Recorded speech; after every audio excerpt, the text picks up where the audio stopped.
Tanumbe mauma kere sogole me bamana point la timokati na Mali kono ani Mali ko kan aw kelengelen bela jelen folen no fos goro la aw denge ana bol makado Amadou Zer Nyambele ka bamana point bololo sanfɛ wala sabi an sigira an ga shu kibaru jamanga ka ko kura amnali anda do babu belebele sabala no bena talige ka fɔ ivoron ga finitigila ka kɛmɛ nani ani binan mugan ani duuru ɲɔgɔn olu nana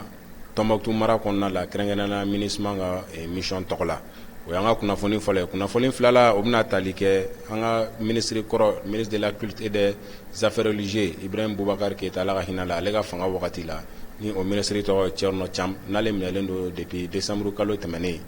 ni ale ka ko kura dɔ bɔra ko la an bɛna ale an da don o kunnafoni fana la ni ko walawala yalasa bɛɛ lajɛlen ka faamuya sɔrɔ la o la an ka kunnafoni sabala o bɛna tali kɛ an ka centre d'instruction militaire min bɛ Bafo kunnafoni dɔw nana bin ka kɛ ni maa minnu tun taara fonction publique la n'olu passera olu ka formation militaire mun bɛ sen na a nana yira k'a fɔ maa 200 ɲɔgɔn bɔɲɔgɔn olu banana ko in na f'olu dɛsɛra min ka formation ninnu suit ani maa dɔw fana jiginna ka fausse couche n'an b'a fɔ o ma ko ka jigin ka sɔrɔ a wagati ma se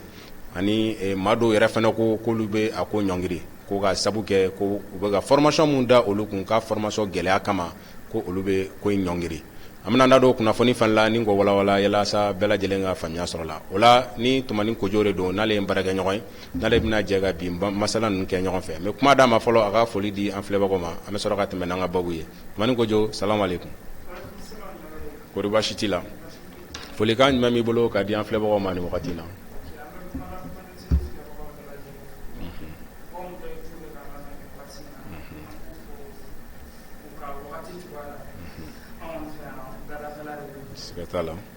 d'accord tumani kojo o la an bɛ don an ka babu kɔnɔna la an ye kunnafoniw sɔrɔ k'a fɔ ko ivoirien surasi finitigila ka 400 ani 25 k'olu cunna an fɛ Bamaliba la kɛrɛnkɛrɛnna u dagayɔrɔ taara bɛn Tombouctou mara ma yalasa MINUSMA ka mission bɛ ka kɛ Bamaliba kɔnɔ n'o de ye ka Mali dɛmɛ ka jamanadenw lakana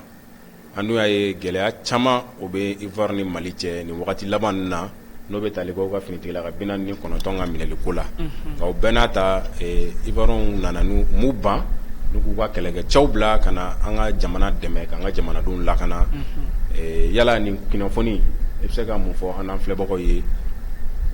Bon Amadou Zer Nyambele an b'a fɔ ko gɛlɛya tɛ Côte d'Ivoire ni Mali ni ɲɔgɔn cɛ en tant que tel problème diplomatique dɔrɔn de sɔrɔla min ma se ka résoudre en temps réel donc hukumu kɔnɔna na i n'a fɔ i y'a fɔ cogo min an y'a ye k'a fɔ kunnafoni bɔra k'a fɔ ka kɛlɛkɛcɛ n'o bɛ bɛn kɛlɛkɛcɛ 425 ma o de kun kan ka na détachement na u ka détachement laban mun kan ka na mais kunnafoni y'a jira k'a fɔ ko nin rotation in a ma daminɛ bi a daminɛ depuis janvier kalo la le 6 janvier an y'a ye k'a fɔ u ka premier contingent min kan ka rotation kɛ MINUSMA cadre kɔnɔna na o kun nana depuis le 6 janvier avec à peu près 225 soldats o sɔrɔsi dakɛ min kun b'o contingent kɔnɔna na o kun bɛnna sɔrɔsi dakɛ 200 ni 25 bɔɲɔgɔnko de ma donc o échange tora mais o échange in kɔnɔna na an ye k'a fɔ rotation wɛrɛ kun kan ka kɛ n'o bɛ tali kɛ u ka 6e rotation na MINUSMA cadre la o sɔrɔsi dakɛ min kun kan ka na o sɔrɔsi dakɛ de nana an bɛ don min na i ko bi mais a kasiki bile contingent laban min bɛ na o nana ka bɛn le 21 août de ma an y'a ye i n'a fɔ an bɛ don min na kunasini kɔtɔ donc u ka bataillon yɛrɛ rotation daminɛna a rotation laban ni kɛlɛkɛcɛ 425 u nali daminɛna depuis le 19 u nana dɔ nana le 19 dɔ nana le 20 ani laban min fana tilala ka na le 21 août donc o contingent rotation de filɛ nin tan cogo la u laban nana ka bɛn yɔrɔ u bɛɛ ma na ɲɔgɔn fɛ donc depuis le 19 de ninnu tun bɛ sira la ka na maa laban olu de nana ni 21 août le 21 août kunasini kɔtɔ la donc u nana kan min kɔnɔna na o de bɛ wele ko ACA kan donc o daga yɔrɔ bɛnnen bɛ Tombouctou mara de ma donc o kɔnɔna na an y'a ye k'a fɔ gɛlɛyaw kun caman bɛ donna kow la mais an ka lieutenant dɔ bɔra ka kangarimada kɛ u ka mɔgɔw yɔrɔ la ni k'a fɔ k'u nakun ye min ye k'u k'u cɛsiri o ma MINUSMA cadre kɔnɔna na k'u k'a dɔn fana ko appui aérien tɛ bɔ fan wɛrɛ ka cun ka jigin u kan ko ni yamaruya dɔw ma tɛmɛ i n'a fɔ kɛrɛnkɛrɛnnenya kɔsa in na an ka gouvernement ni MINUSMA bɔra ka appui aérien kangarimada mun k'u ye k'u k'a dɔn fana Faransi tun y'a Faransi tagalen kɔ ONU kɛlen ka MINUSMA ka mandat renouvelé ni san 1 ye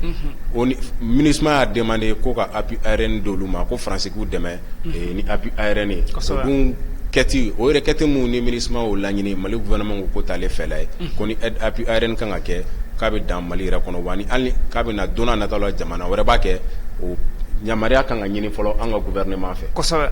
donc o général kun tɔgɔ de général Lassina Doumbia ale bɔra ka nin kɔrɔfɔ in daw ɲɛkɔrɔ k'u k'a bila hakili la fana général le don général Lassina Doumbia donc ale de bɔra ka nin kɔrɔfɔ in daw ɲɛkɔrɔ k'u k'a bila u kunna fana ko ni jugu nana k'a fɔ k'a b'u kɛlɛ k'u k'a bila u kunna k'a fɔ u formelen don ka tɛmɛ jugu kan ko wa u pɛrɛlen don fana ka jugulamɔgɔw kɛlɛ MINUSMA cadre kɔnɔ toujours ko ka respect bonya ani karama kɔnɔna na ka ɲɛsin Mali la maliden kelen kelenna bɛɛ lajɛlen ma a ye k'a fɔ u ka gouvernement o cadre in kɔnɔna na a y'a fɔ ko a kana kɛ rotation min contrôlé tɛ hali n'u bɛna segin ka bɔ kɔfɛ a kana kɛ rotation i n'a fɔ 49 mercenaires détenus don cogo min na NSA ka cadre kɔnɔna na donc u ka kunnafonidilaw fana ma sigi ten cogo la a ye k'a fɔ u ka ministre de la défense fana ye kunnafoni di k'a fɔ Ivoirien fana ka ministre de la défense fana ye kunnafoni di k'a fɔ ko ni 425 soldats ninnu kan ka atterrir Mali dugukolo kɔnɔ du 19 au 21 août ni de tun bɛ Ivoirien ci Amadou Z Ɲabe. D'accord ni bakuruba la an bɛ se ka faamuya mun sɔrɔ na o de ye k'a fɔ ninnu nalen mun filɛ ka kɛ nin MINUSMA tɔgɔ la n'o bɛ tali kɛ kɛlɛkɛcɛ 425 la i b'a ye fitinɛ ma yala ɲɔgɔn sɔsɔ ma yala furukufuruku ma yala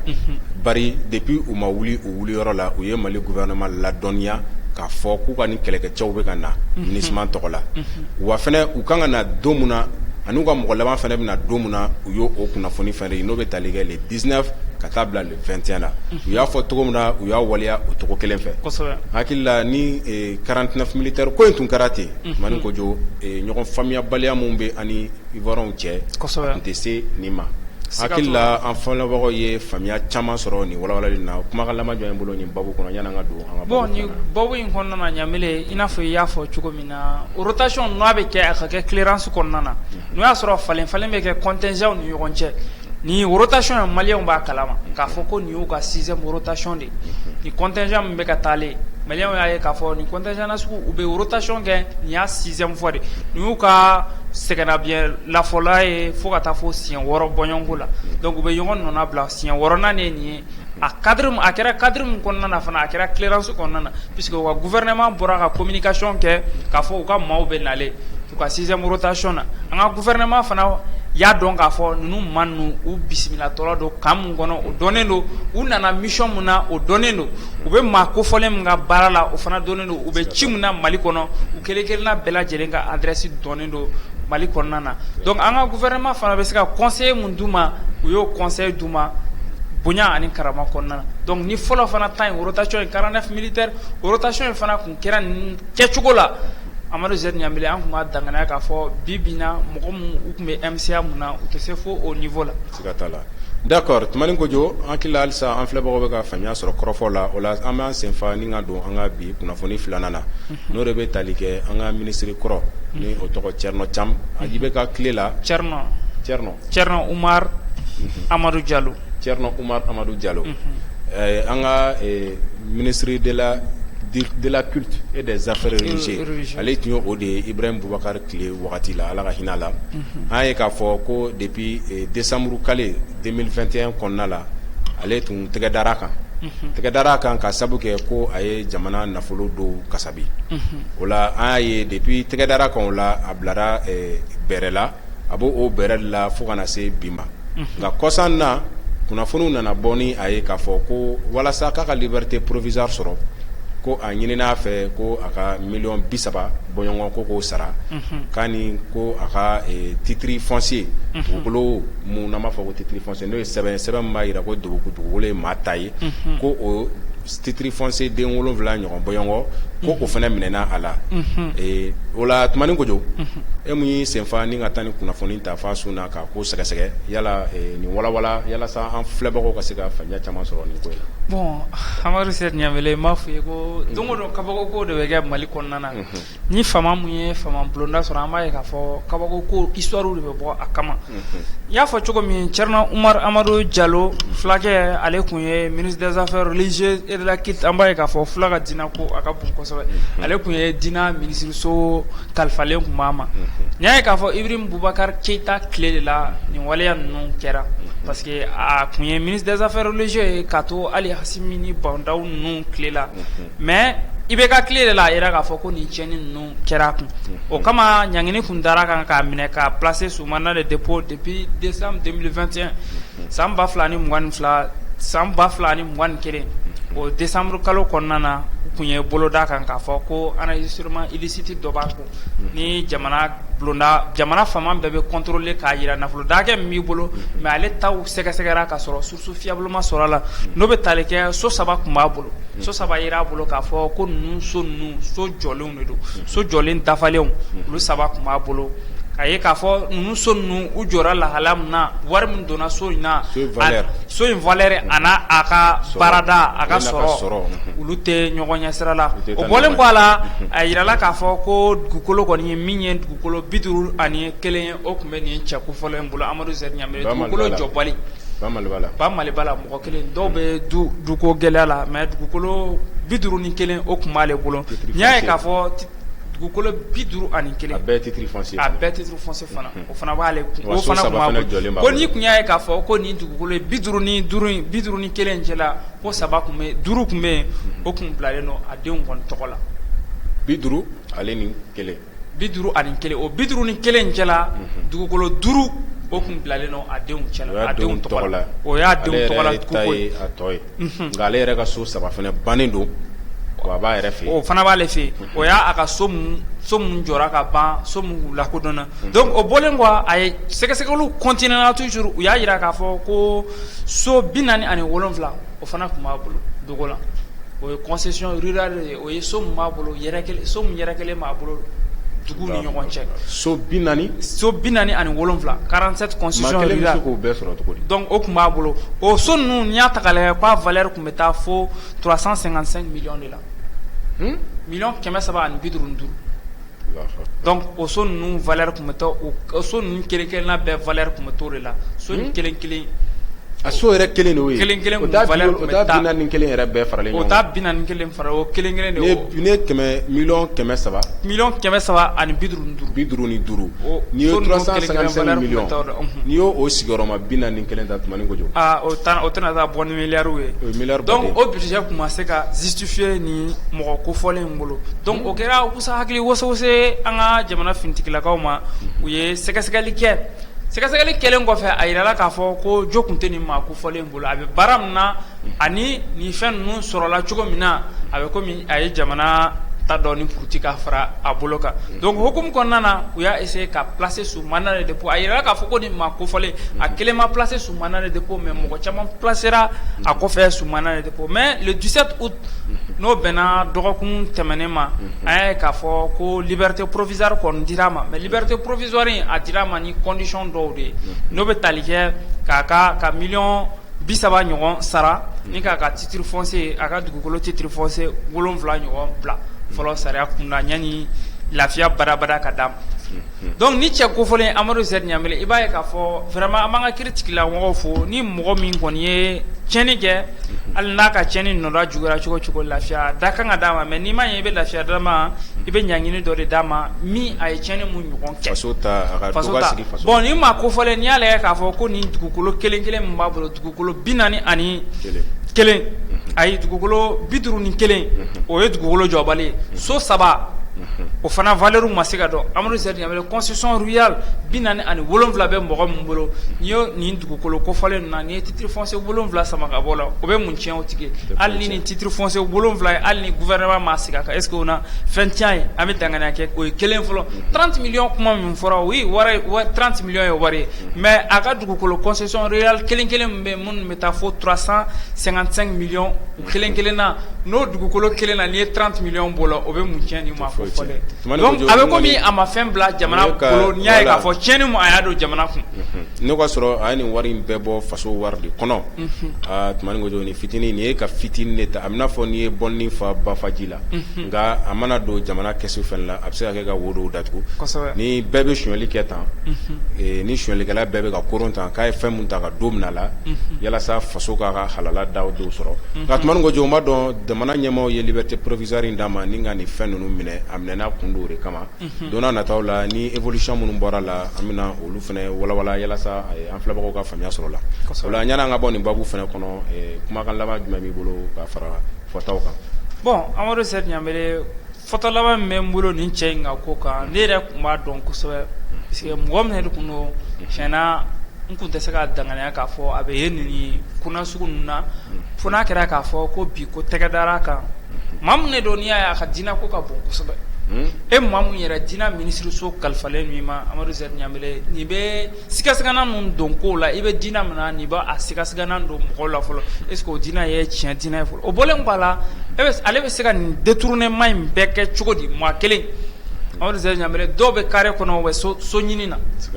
dɔw bɛ u bɛ dara carré kɔnɔ Amadou Zɛri Ɲamɛlɛ Mali in kɔnɔna na e maa kelen so 50 parcelle 51 b'e bolo so jɔlen dafalen o 3 b'i bolo Amadou Zɛri Ɲamɛlɛ concession réelle i so mun jɔ dugu kɔnɔna na o bɛ taa fo 47 la maa bɛ ɲininkali kɛ est ce que ni réellement adamaden ka baarada de don a bɛ se ka nin sɔrɔ parce que i bɛ se ka Mali fonctionnaire caman ye salaire tɛ di dɔw ma nka o bɛɛ n'a ta u bɛ taara o cakɛda in na i bɛ ɲininkali kɛ u bɛ taa sonyɛni de la walima u bɛ taa baara de la sonyɛni da de bɛ sinon réellement n'i tɛ sara la yɔrɔ min Amadou Zɛri Ɲamɛlɛ kalo 1 kalo 2 Maro i sɛmɛ suma Tumani Kojo o bɛ hakili jigin an ka président kɔrɔ Modibo Musa Traoré ala ka hinɛ la ale fana ka kɔrɔfɔw dɔ senfɛ ko maitre ko k'u tɛ ka sara k'a ko maitre tɛ ka sara nka halisa u bɛ ka taa école la o tuma ko bɛ ka taa ko fonctionnaire plutôt a ka wagati la fonctionnaire tun ye grève kɛ k'u tɛ ka sara a ko fonctionnaire tɛ ka sara nka u bɛ ka taa baara la ko ça veut dire n'aw tɛ ka sara n'aw bɛ ka taa baara la u bɛ ka taa sonyɛli kɔnɔna o la an hakili la don n'a nataw la maa o ye jamana in wari dun nkalon kan kiri tigilamɔgɔ minnu bɛɛ lajɛlen kelen wele yalasa u ka faso ta segi u ma o la Tumani Kojo halisa an ma senfa ni ka don an ka kunnafoni gafe kɔnɔ an ka babu sabanan n'o de bɛna tali kɛ centre d'instruction mun bɛ Bafo ni ale de dabɔkun ye ni ka taa maaw former n'an b'a fɔ o ma ko formation militaire ni ka taa o ko kun nka an y'a ye Asimu ninnu sigilen kɔsan na u nana décret kura bɔ avec son excellence le premier ministre Choguel Kokala Maïga ni de ye k'a fɔ ko désormais maa o maa ni e de taara k'i bɛ kɛ Mali fonctionnaire dɔ ye k'i ka finitigilakaw ka formation kɛ n'an b'a fɔ o ma formation militaire an ye nin fɛn in tɛ ko kura ye Mali la nin tun bɛ anw fɛ yen ko kɔrɔ don depuis Musa Traoré tile la an tun y'a ye maa tɛ kɛ faso baarakɛla ye tant que i tun ma taa formation militaire kɛ donc an ma da don nin yɛrɛ babu in nafa la i b'a ye a nafa ka bon kosɛbɛ ni jamana baarakɛlaw bɛɛ bɛ ka formation militaire kɛ a b'a to don n'a nataw la hali ni bin kɛra jamana kan i b'a ye maa caman bɛ sɔrɔ mun bɛ se ka marifa ta ni ka jamana kumabɔ ka sɔrɔ hali ni surasi yɛrɛw tɛ o la an ye nin hakilina ɲuman mun n'a tun bɛ kɛ Musa Traoré tile la a tun nana jɔ a jɔlen ayiwa Asimu nalen olu nana miiriya in ta ko kura ni ka a bila sen kan o la an ye fonction publique résultat concours dɔ kɛra kɔsan na o résultat bɔlen maa dɔw tɛmɛna a la o ye maaw ni olu bɛ formation militaire in kɛnɛ kan sisan an bɛ dɔnni min na ko bi ko yanni u ka t'u ka bureau kɔnɔ u ka taa kalo 6 kɛ surasiya la mugu ci ale ni kologɛlɛya formation ka taa d'u ma o la o sira natigɛw de la i y'a ye k'a fɔ ko kunnafoni ba dɔw bɔra ko in kɔnɔ kunnafoni mun ni a ye an kunkolo funu kosɛbɛ n'o bɛ tali kɛ k'a fɔ ko maa 200 ɲɔgɔn bɔɲɔgɔn k'olu ka banaw taara wuli yɔrɔ in na f'a kɛra dɛsɛ ye caman ma o tɛmɛnen kɔ ko an balima musolaka 2 k'olu fana ye fausse couche kɛ n'o de ye k'a fɔ u ka jigin ka sɔrɔ u jigin kuma ma se ko maa dɔw yɛrɛ fana ko ka kɛɲɛ ni formation gɛlɛya a n'a sɛgɛn n'a degun ye olu y'a préféré ni ka jɛ u ka poste kɔ fonction publique baara kɔ olu ko k'olu tɛ formation in na bi k'olu t'a la sini k'olu b'u ka kasaw kuru ni ka taa tumani ko jo yala nin ko in i bɛ se ka mun fɔ an n'an filɛbagaw ye nin fɛn la fɔlɔ yan'an ka se analyse ma. Bon Amadu Zɛri Ɲanbele i n'a fɔ kunnafoniw bɔra i y'a mɛn cogo min na an bɛna an da don o la k'o walawala. Formation fonction publique laban mun bɔra ka kɛ an ye k'a fɔ effectif total min mɔgɔ min passera fonction publique la mɔgɔ min ye fonction publique sɔrɔ u tun bɛ taa maa 800 ani maa 7 de la. Maa 807 personnes. O de kun admira fonction publique in na mais fonction publique in na n'i y'a ta k'a lajɛ musolaka 200 ani 281 de kun b'a la n'o bɛ taa 281 femmes donc olu de kun bɛ nin fɛn kofɔlen in na o bɔlen kɔ a la an y'a ye k'a fɔ maa minnu kɔni depuis u admira fonction publique la Assimi Goïta ye appel gɛrɛngɛrɛn las'u ma k'u ka t'u yɛrɛ sɔrɔ SNJ la ni u ka départ kɔni bɛna Suda ni ka taa Segu mara la k'a min an b'a fɔ o ma ko Bafoka u bɛna taa sɔrɔsi formation kɛ ka kɛ jeune soldat ye yanni ka taa don i ka bureau kɔnɔ yanni u ka taa don u ka bureau kɔnɔ lala u na se ka sɔrɔsi force sɔrɔ u na se ka réanimer ka na mais ni maa kofɔlen u taatɔ la Amadu Zɛri Ɲanbele ko sɛgɛsɛgɛli de kɔni ma kɛ musolaka ninnu kɔni fan fɛ u y'u bɛɛ lajɛlen de cɛ ka taa hali cɛw kɔni sɛgɛsɛgɛli kan ka kɛ mais muso kɔni i b'a dɔn lahala dɔw la formation bɛ gɛlɛya kosɛbɛ nka muso dɔw ja olu taara ka sɔrɔ u ni bebeni kurakuraniw accompagné u kɔnɔ u lajɔlen olu taara o cadre kɔnɔna na donc o musolaka ninnu na a y'a ye k'a fɔ mɔgɔ 2 kɔni olu ye fausse couche kɛ ni k'a fɔ ni ka den bange ka sɔrɔ a wagati ma se donc mɔgɔ 2 ye fausse couche kɛ olu kɔni wagati na k'u bɛ Segu hôpital kɔnɔna na olu bɛ repos la donc o maa ninnu kɔnɔna na a y'a ye k'a fɔ ko depuis a don fɔlɔ-fɔlɔ yɛrɛ la u ka premier national mɔgɔ min kɛra concours in yɛrɛ fonction publique in yɛrɛ bɛɛ premier national ye a n'an b'a fɔ a ma ko a cɛwara ale kɔni démissionné na depuis fin tile 3 la. Formation tile 3 ale kɔni y'u ka minɛn bɛɛ cɛ ka d'u ma sɔrɔsi formation minɛn min dira ma Amadu Zɛri Ɲanbele n'o bɛ tali kɛ u ka finiw na show na samara ninnu a y'o bɛɛ cɛ k'o di ko ne ta kɔni ni hakili baara don ale b'o la ko ni hakili baara don k'ale b'o la ko mais n'a kɛra ko dɔw ye ko vraiment